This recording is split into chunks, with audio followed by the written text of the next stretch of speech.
Man, this is one of my favorite times of the day. We just had a big old thunder boomer roll in, kind of cooled things off. It's a little nip in the air late in the evening. Man, I just love it. So here's my Kentucky bluegrass, and I've got some little broadleaf weeds popping up. I think it's not really a white clover. I don't think that's oxalis, but it's something in the clover family. So I got to get those cleaned up. Look at that. My word. This turf is looking some kind of good right now. You can see the difference in the color in the turf type tall fescue and the Kentucky bluegrass. And then look right here. Here's a different variety of bluegrass that has more of a color that's similar to the tall fescue. Hey there, it's Pete with GCI Turf. I hope you're having a great day today. And as you can see, the bluegrass is looking pretty good. It's hanging in there really nice. Now, for those of you who are checking this out for the first time, I'm in central North Carolina. Kentucky bluegrass typically is not the grass of choice. Typically you go with either a warm season Bermuda or zoysia, or either a tall fescue turf.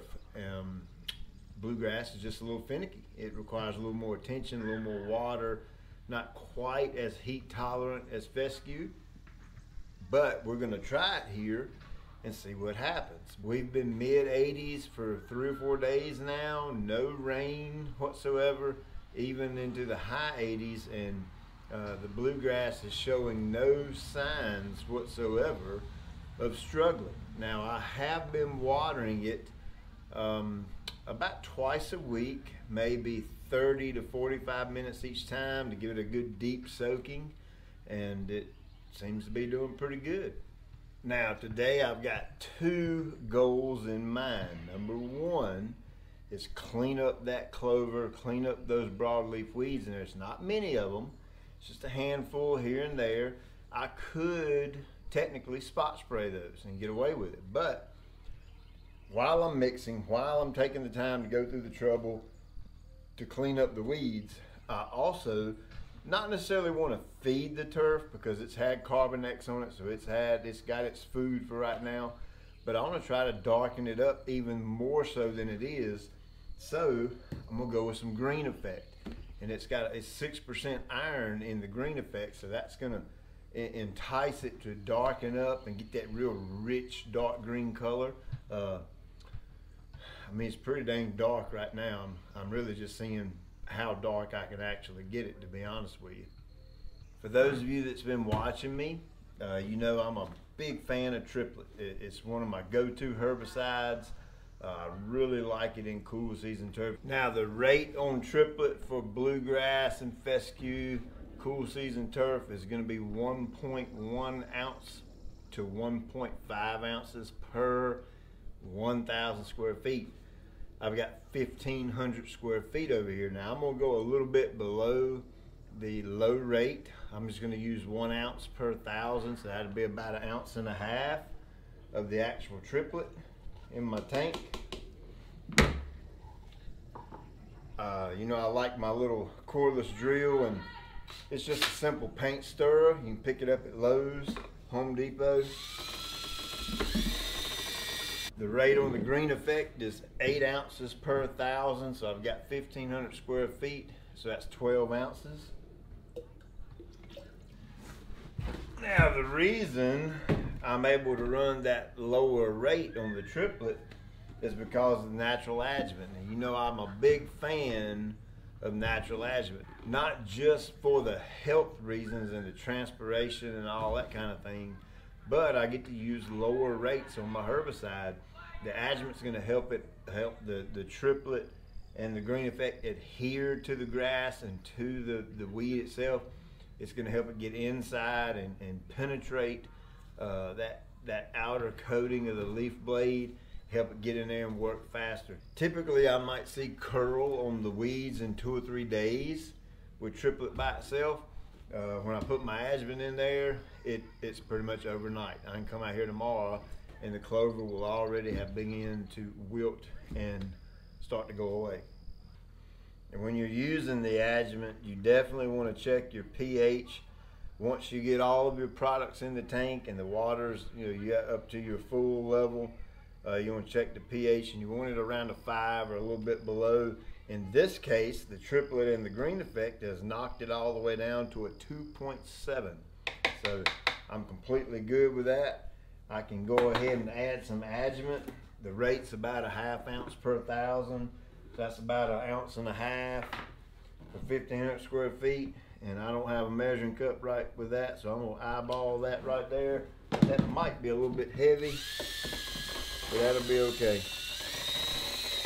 By using the adjuvant in this blanket spray, I'm also kind of teaching that bluegrass to, hey, I want you to hold more water than you're supposed to, because the adjuvant has a real cool ability to limit transpiration, where the plant will evaporate water out of the stomata, the leaf blades, and the adjuvant will kind of stop that process and help that turf to retain more moisture than it typically would. Now, when I took this apart to bleed my line, my filter right here had a little bit of cloggage. I guess that's a word. It was cloggage. So I had to go clean the cloggage out. Basically, I'm gonna take my hose right here. I'm just gonna bleed it back into the tank for a little bit. Make sure I got all my product in the line. Now, a few little good basic general rule of thumb for spraying triplet, and you can pretty much say this for any herbicide, is if you mow on a Monday, wait till about Wednesday or Thursday before you spray. And then you want to wait 2 more days once you apply the product before you mow again. That kind of gives the product time to work. The turf isn't freshly cut, so you're minimizing any type of stress or damage that may come from the herbicide. But again, I've used this herbicide for I don't know how long, years. And the only time that we really ever see any type of damage is if you apply this to a heat stressed yard. I learned a long time ago, learned a very valuable lesson. We sprayed a yard that was kind of stressed out, and the guy kept complaining and complaining about weeds. So we told him we gotta wait. And we sprayed it anyway because we wanted to keep the customer happy, I guess. And it pretty much fried his yard. So it didn't kill it. The yard actually come back as the weather cooled down and we got some rain. But since then, we have a 0 tolerance for that. We will not apply herbicides to a stressed out yard, because what's the point? I mean, you're going backwards, right?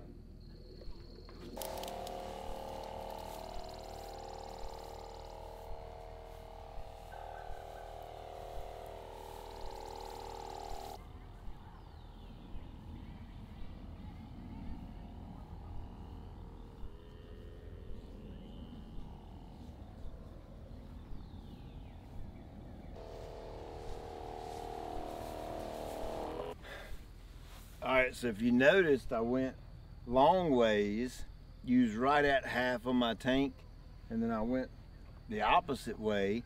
Now I still got just a touch left in here, so I get asked all the time, what do you do with that little bit extra? Well, I know that what I have in this tank belongs on this 1,500 square feet, okay? So if I've got a little bit left over, I'm just gonna speed up my pace or speed up my walk and just try to go back over everything one more time. Now,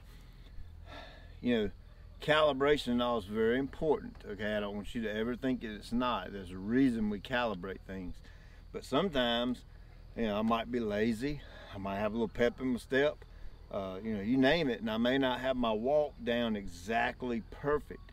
So sometimes even guys that do it all the time have a little bit left over. But as long as you get this amount of product on the right square footage, you're good to go.